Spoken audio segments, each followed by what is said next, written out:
그가 세상에 계셨으며 세상은 그로 말미암아 지은 바 되었으되 세상이 그를 알지 못하였고 자기 땅에 오매 자기 백성이 영접하지 아니하였으나 영접하는 자 곧 그 이름을 믿는 자들에게는 하나님의 자녀가 되는 권세를 주셨으니 이는 혈통으로나 육종으로나 사람의 뜻으로 나지 아니하고 오직 하나님께로부터 난 자들이니라.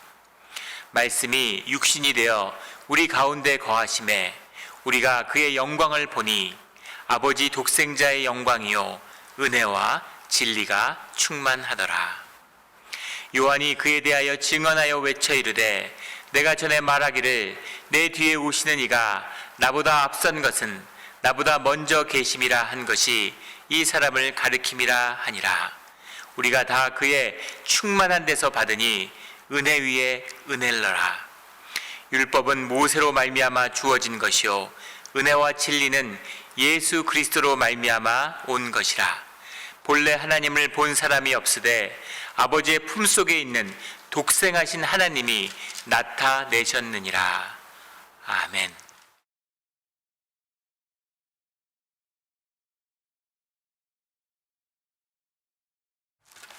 오늘은 새해입니다. 주님 안에서 새로운 시간을 여는 그런 귀한 때죠. 그런데 주님 앞에서 오늘 주님이 주시는 말씀, 주님은 생명의 말씀을 우리에게 주고 계시죠. 주님이 나타내시는 새로운 시간을 여는 그 비밀은 무엇일까요?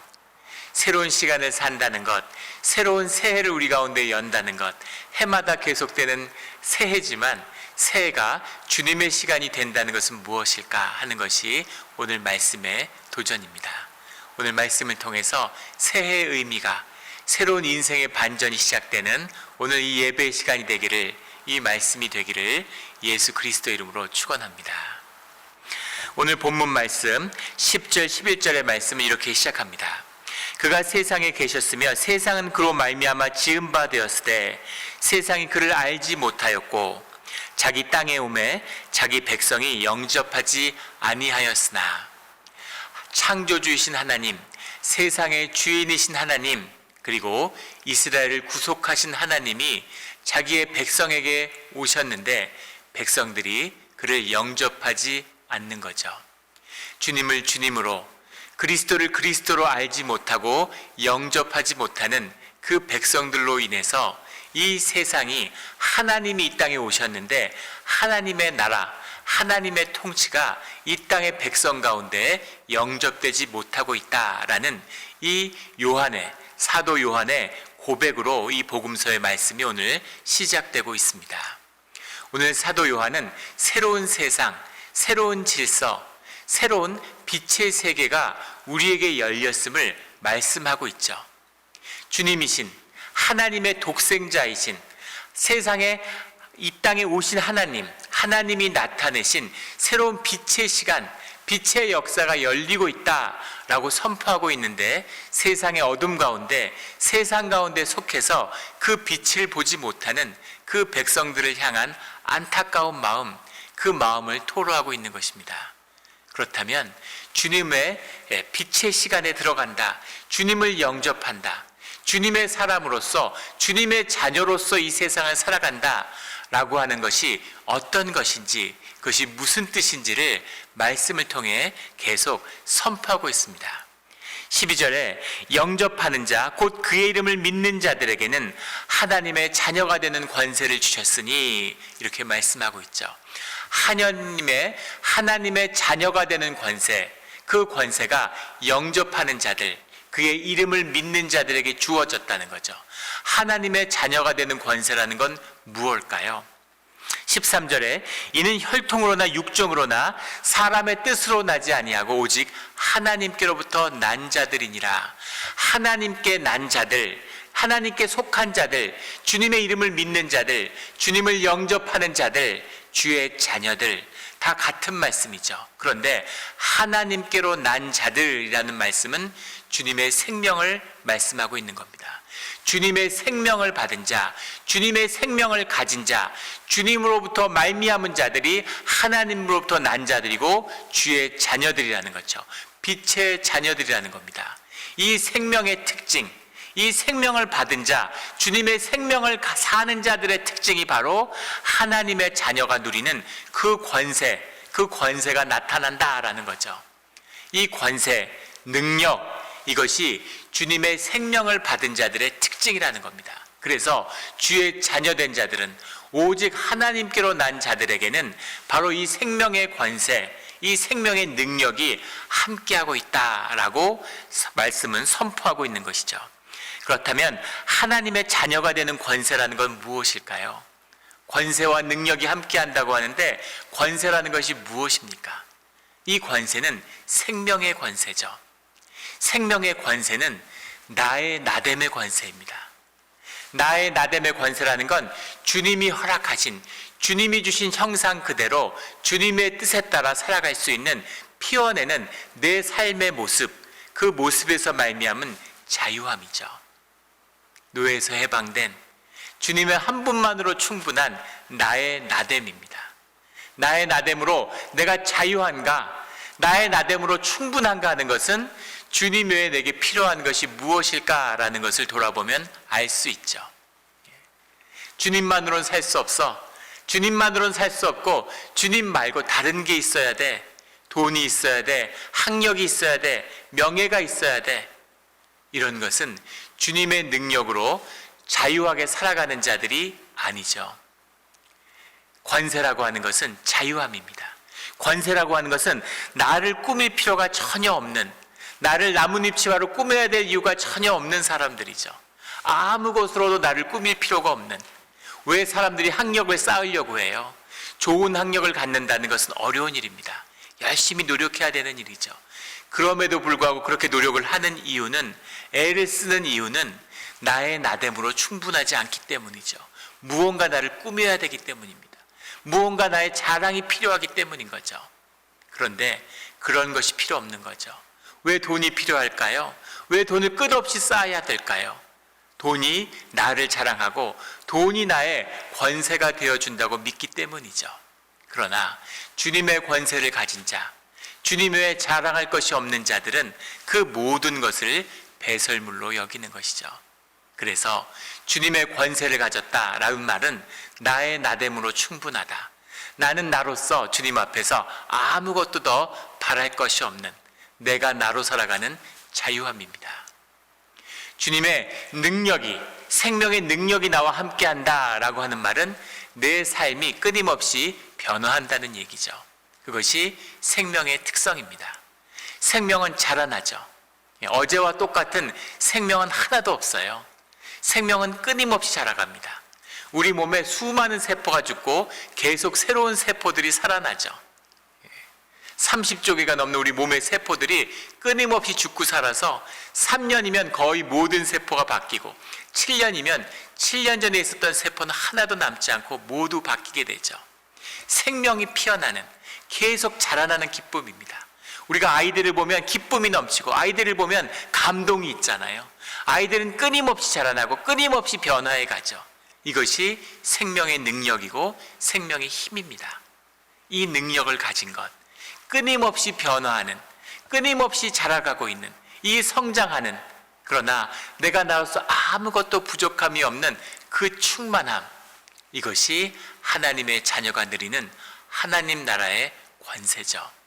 이 권세를 사도 바울은 갈라디아서 6장 14절과 15절에서 이렇게 말씀하고 있습니다. 6장 14절에 보면, 그러나 내게는 우리 주 예수 그리스도의 십자가 외에 결코 자랑할 것이 없으니, 이렇게 고백하고 있죠. 얼마나 자랑할 것이 많은 자였어요. 율법으로서는 부족함이 없다, 이렇게 이야기했습니다. 세상의 종교적으로, 세상의 학식으로, 세상의 신분과 자신의 위치로 모든 것을 자랑하는 것을 만들고 그것을 위해 살았던 사람이에요. 자랑할 것이 정말 많았습니다. 그런데 주님의 이름을 영접하고 나니까, 주님의 예수 그리스도를 영접하고 나니까 그리스도의 십자가 외에는 결코 자랑할 것이 없는 것이죠. 아무것도 자랑거리가 되지 못하는, 모든 것이 배설물로 여겨지는 그런 삶이 시작된 것입니다. 그래서 15절에는 이런 고백을 주님 앞에 드리는 거죠. 할래나 무할래나 아무것도 아니로되 오직 새로 지으심을 받은 것만이 중요하니라. 할례와 무할례가 얼마나 유대인에게 중요해요. 유대인들이 가장 소중하게 생각하는 정체성의 중심에 있죠. 그런데 그런 건 아무것도 아니라는 거죠. 그런 건 아무것도 아니고 오직 새로 지으심을 받은 것, 주님 안에서, 예수 그리스도 안에서 새로 지으심을 받은 것만이 중요하다. 그것이 중심이다. 이렇게 고백하고 있는 것입니다. 그렇다면 새로 지으심을 받았다는 건 무슨 말일까요?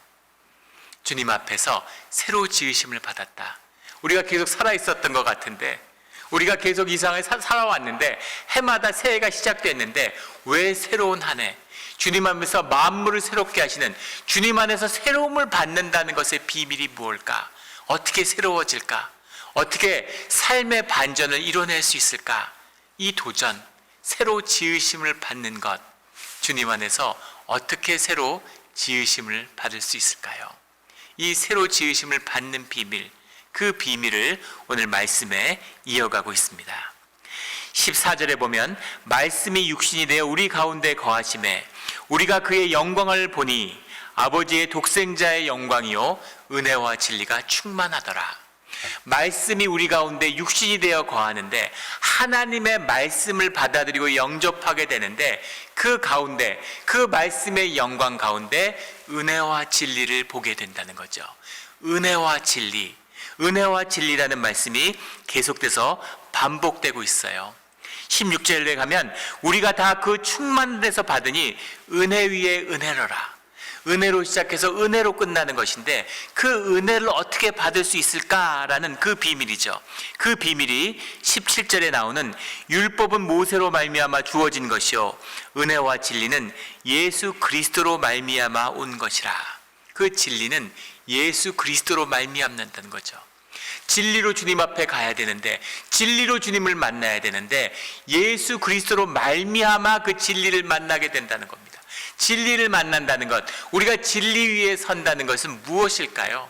주님을 만나고 주님을 새롭게, 주님 안에서 새롭게 됨을 맞아야 되는데, 그 새롭게 됨을 맞이하는, 우리가 주님을 만나는 그 비밀이 은혜로 우리에게 주어지는 이 예수 그리스도의 진리 가운데 있다는 거죠.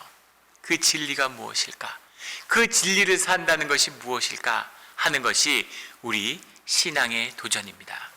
진리가 무엇일까? 진리를 어떻게 만나게 되는 것일까요? 1993년에 개봉된 영화인데, 임권택 감독이 만든 서편제라는 영화가 있습니다. 한국 영화사에서 처음으로 100만 관객을 돌파한 영화였어요. 아마 보신 분들도 있고 기억하시는 분들이 있을 겁니다. 이청준 작가의 동명 소설을 영화한 것이죠. 동편제와 구변되는 남도의 소리를 따라가는 그런 영화입니다. 그 영화에는 동호라고 하는 사람의 그 나레이션으로, 고백으로 그 영화가 시작되죠. 동호는 아버지와 누나와 함께 했던 시절을 서울에 자신이 근무하는 약방에서 이렇게 되돌아보는, 회고하는 모습으로 그 영화가 시작됩니다. 유봉이라고 하는 판소리꾼이 있는데, 그 유봉은 완전히 그 소리에 미친 소리꾼이죠. 소리만을 추구하는 사람이에요. 그런데 그 유봉에게는 동호라는 아들이 있죠. 주인공이죠.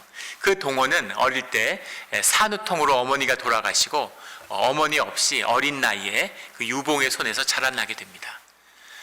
유봉은 자기 아들인 동호를 소리꾼으로 만들고 싶었지만, 동호는 이제 그런 재주가 없는 것을 보게 되고, 그 소리에 이제 북을 치는 장단을 맞추는 이제 그런 보조자로서의 역할밖에 할 수가 없죠. 그래서 소리꾼으로 키우기 위해서 딸을 하나 입양하게 되는데, 6.25 때 부모를 잃고 혼자 된 그런 고아 소녀를 입양하게 됩니다. 그 딸이 이름이 송화죠.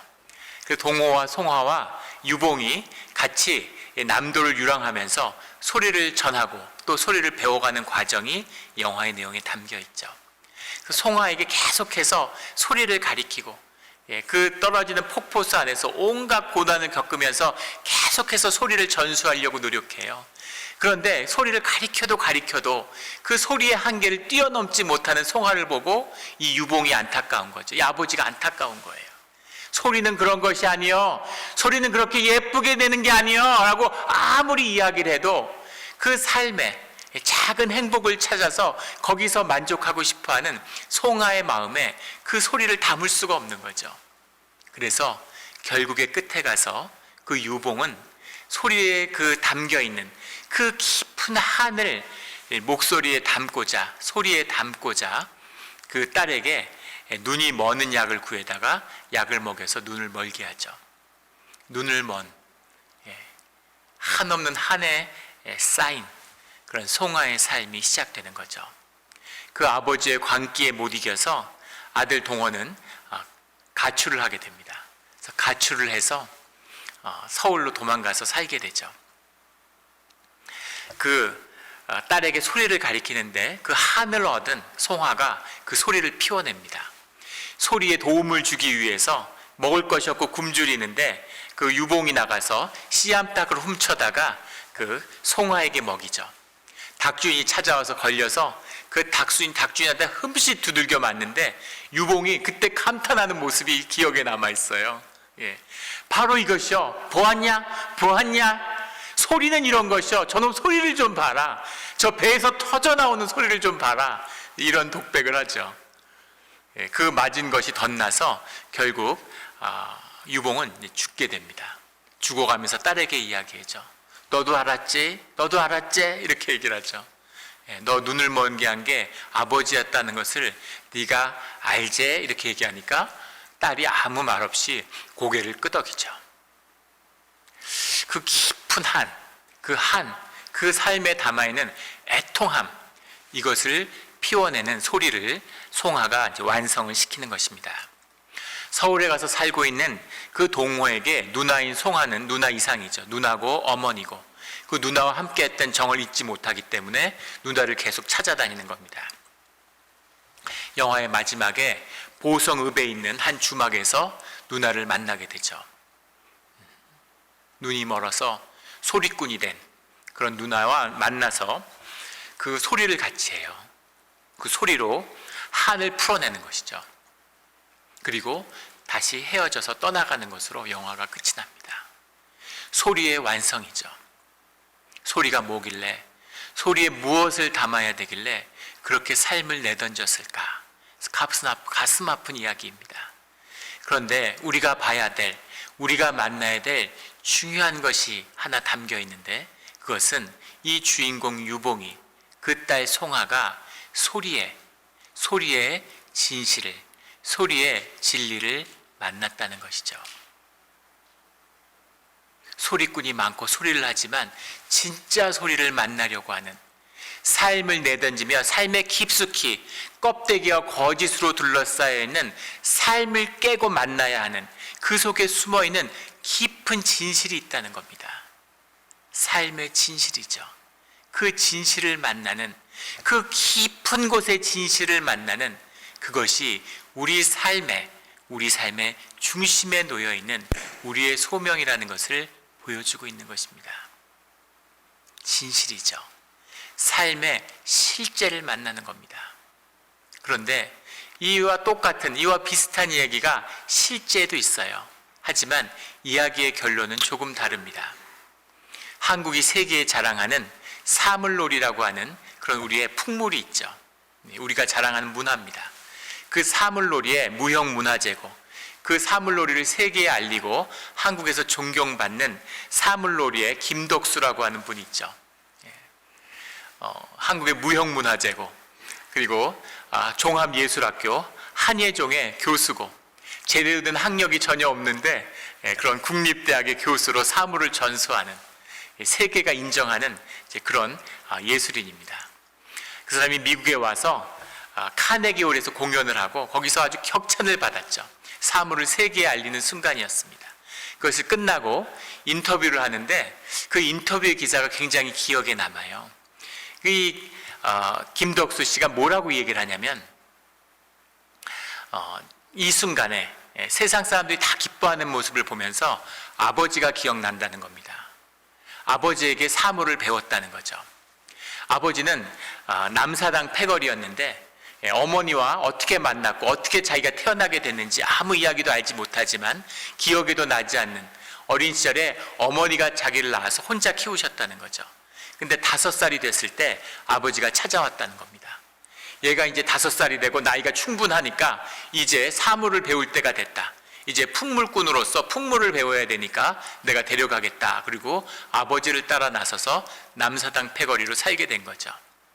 그런데 50년대만 하더라도 이 사물에 대한 가치를 아무도 알아주는 사람이 없고, 그리고 이 풍물을 풍기 단속으로 못하게 막던 시절이라는 거예요.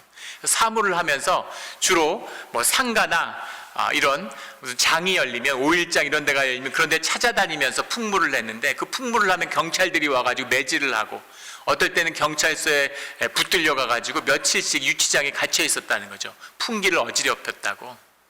그리고 또 누구 생일 잔치가 돼서 부잣집 같은 데 가서 풍물을 해서 주인 마음에 들면 밥을 실컷 얻어먹는 것으로 기뻐하고 만족하는 그런 삶을 살았다는 겁니다. 똑같은 풍물을 했는데, 그리고 아버지는 자신보다 더 큰 사실은 대가였는데, 그런데 아버지는 평생 매 맞고 유치장에 갇히고 길에서 자고 풍찬 노숙하는 그런 비참한 삶을 살고, 자신은 이렇게 세상에서 인정하고 세계의 유명한 극장에 다니면서 공연을 하고 정부에서 훈장을 받고, 왜 이런 다른 삶을 살게 될까? 이것을 생각하면서 아버지를 기억하게 된다. 이런 이야기를 들었어요. 무엇이 다를까요? 똑같은 소리의 진실, 소리의 진실과 삶의 실제를 만났는데 무엇이 삶의 자리를 이렇게 다르게 만든 것일까요? 이것이 이 진리가 만나는 은혜입니다. 진리와 은혜가 함께 해야 되는 것이죠. 사도 바울의 삶을 한번 돌이켜보세요. 사도 바울은 평생 매를 맞고 박해받으면서 복음을 전했습니다. 우리 초대교회 믿음의 선배들은 목숨을 걸고 죽음의 두려움에 떨면서 하수구에 모여서 몰래 예배를 드렸어요. 다락방에 모여서 몰래 예배를 드렸습니다. 그런데 오늘 우리는 똑같은 말씀과 똑같은 여호와의 하나님을 이렇게 예배 가운데, 축복과 은혜 가운데 누리고 있죠. 이것이 주님의 은혜입니다. 말씀 가운데 만나는, 우리가 진실하게 주님을, 우리가 삶의 진실로서 진실한 삶의 그 고난과 애통함과 아픔으로 주님 앞에 설 때에 주님의 은혜를 만나는 것이죠. 새해가 되면 모두 다, 한국에 있을 때는 사주도 보고 토종 비결도 보고 사람들이 여러 군데 이렇게 점집도 찾아다니고 그렇습니다. 삶이 이대로는 안 된다는 걸 누구나 알고 있죠. 그리고 내 힘과 내 노력으로는 삶의 문제를 풀 수 없다는 것을 모든 사람이 알고 있습니다. 그래서 무언가 다른 힘, 무언가 다른 무언가를 쫓고 있는 것이죠. 우리의 삶을 지배하는 뭔가 운명의 사슬이 있다는 걸 다 느끼고 있습니다. 살아있는 생명이니까.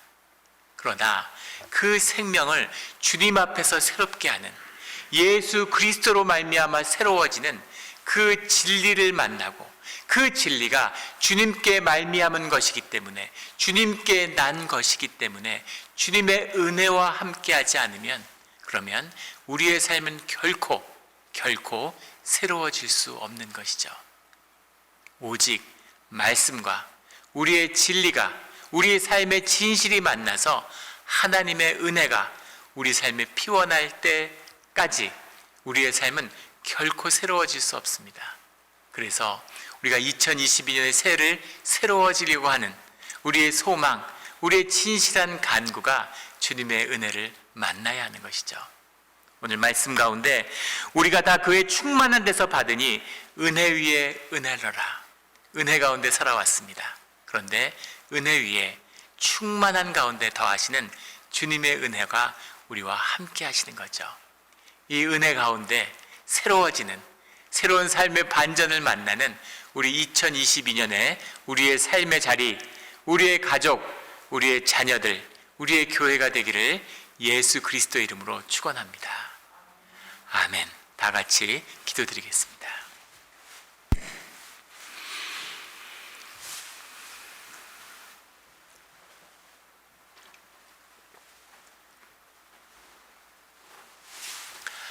하나님 아버지 감사합니다. 주님의 은혜로 또 한 해를 맞이하게 됐습니다. 그냥 먹는 나이가 아니라, 그냥 지나가는 한 해가 아니라 주님으로 말미암아 주님께 받은 생명이 피어나는, 생명의 권세와 생명의 능력이 주님의 은혜를 만나는 그런 귀한 복된 새해가 되게 하여 주시옵소서. 감사드리며 예수 그리스도의 이름으로 기도드렸습니다. 아멘.